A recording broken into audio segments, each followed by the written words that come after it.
Now, it's time for DJ Rocky's Secret Files. Kahit tagal kong hinangad na maging only one niya ako, pero na-fall na ako sa iba. Hi DJ Rocky. Matagal na akong nakikinig ng programa mo.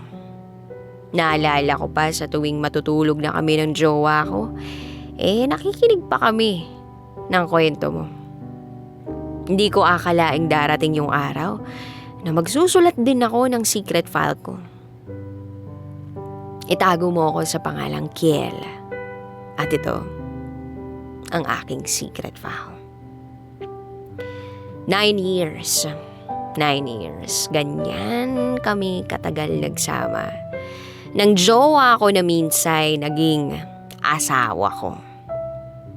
Itago natin siya sa pangalang Princess. Siya yung babaeng minsan kong pinangarap.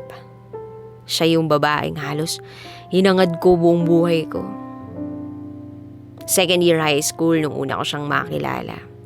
Nung una, nainis ako sa kanya. Kasi sobrang arte niya. In short, enemy ko siya. By the way, isa akong lesbian. Nung high school kami, di pa ako naglaladlad kasi nga natatakot ako na sa reaksyon ng ibang tao sa katauhan ko. So eto na nga. Dumating yung araw na nagkasakit ako. Camping namin noon nung nilagnat ako. Tulog ako sa quarters namin kasi facilitator ako that time eh. Nagulat ako nung biglang inasikaso ako ni Princess. Inalagaan niya ako habang tulog ako. Parang biglang pumintig yung puso ko kasi sa totoo lang, hindi ako sanay nang merong nag-aalaga sa akin. Natuto akong mag-isa sa lahat.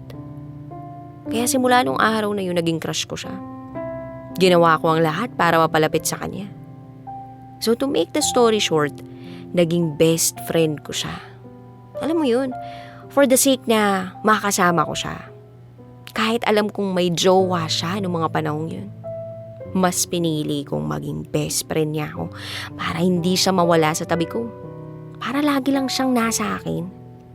Kahit pa deep inside nasasaktan ako sa tuwing magkasama sila ng jowa niya.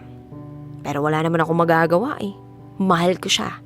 At handa akong masaktan, maging masaya lang siya. So nagpatuloy yung ganong sistema. Hanggang sa dumating yung araw na nagkaroon ako ng pagkakataon para aminin ang nararamdaman ko. Nung minsay, nag-break sila ng jowa niya. Sinabi niya sa akin na, sana naging lalaki ka na lang. Abo, parang nabuhayan ako ng loob para aminin sa kanya yung nararamdaman ko. Nung minsan may pinagselosan siya, di ko maintindihan kung ganun lang siya magselos. Kaya hindi ko na napigilang sagutin siya ng, ano ba problema mo? Bakit mo ba ako pinagpipilitan sa ibang tao? Ikaw nga ang gusto ko. Oo, mahal kita, di mo ba nakikita? Bigla na lang akong napatigil dun sa mga nasabi ko. Kaya, ayun. Nasabi ko na diba? Tinuloy-tuloy ko na. Sis, kung liligawan ba kita, may pag-asa ba ako? Pwede ba nating subukan kahit isang buwan lang? Promise, kung hindi tayo mag-work, di back to BFF tayo. At eto yung sobra kong ikinatuwa. Pumayag siya sa ganong setup. Graduating na kami ng high school noon. Akala ko nga okay na eh. Akala ko nga masaya na. Hindi pa pala. Nag-away kami. Tapos bigla siyang nag-cool off. Nakipag-cool off. Tapos kinabukasan, malaman-laman ko na sila na nung crush niya. Sobrang sakit. Sabi niya, naging panakip butas niya yung guy na itago natin sa pangalang Mer. At eto, akong si tanga, naniwala ako sa sinabi niya. Pero nagdaan ang mga araw, nabasa ko yung diary niya. Sabi niya, sobrang saya niya na naging sila ng crush niya. Matagal na niyang hinihintay na ligawan siya.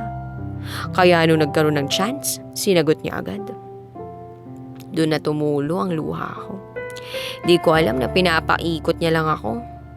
O baka ayaw niya lang akong masaktan. Dahil sa mahal ko siya, sabi ko na lang, back to BFF na lang kami. Sayang yung pinagsamahan eh. Kahit masakit, hinayaan kong gano'n ang sistema. Hanggang sa lumipas ng lumipas ang panahon. College na kami. Di pa rin ako umalis sa tabi niya. Sa tuwing mag-aaway sila, andyan ako sa tabi niya para damayan siya. Nananatili lang ako sa tabi niya. Dakilang best friend niya.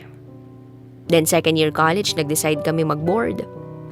Actually, hindi agree ang parents ko na mag-board ako, pero for the sake na makakasama ko siya, sinuway ko ang mga magulang ko para lang samahan siya.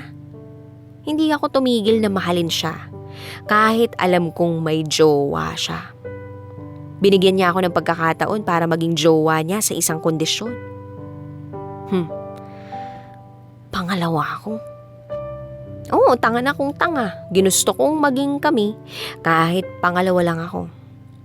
Advantage ko kasi kahit second lang ako, nakakasama ko siya araw-araw. Nakikita ko sa bawat gising ko sa umaga. At nakakagawa ko ng paraan para hindi sila magkita ng jowa niya. Ang selfish, 'di ba? Sa paglipas ng panahon, natutuhan niya rin akong mahalin.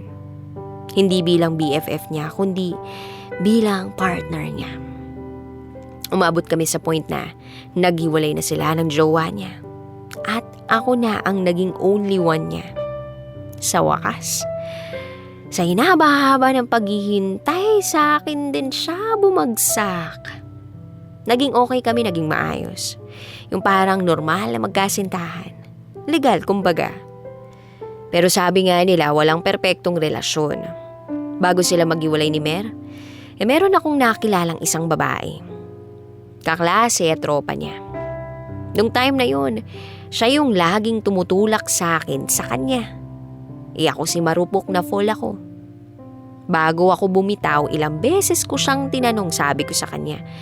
Matagal na panahon na rin mula nang sinabi kong maghihintay ako.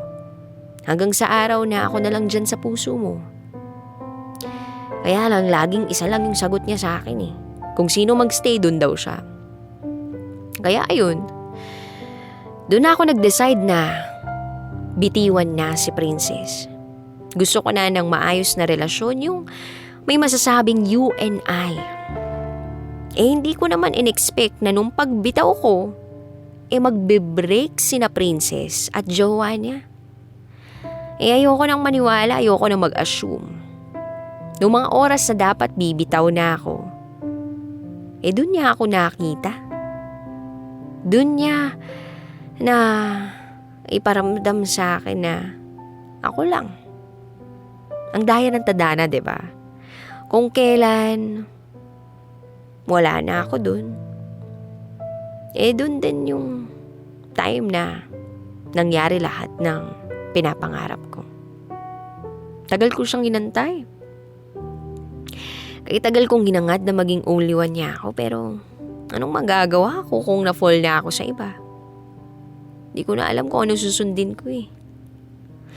Tulungan niyo ako. Mananatili ba ako kay Princess o pagbibigyan ko na yung bago?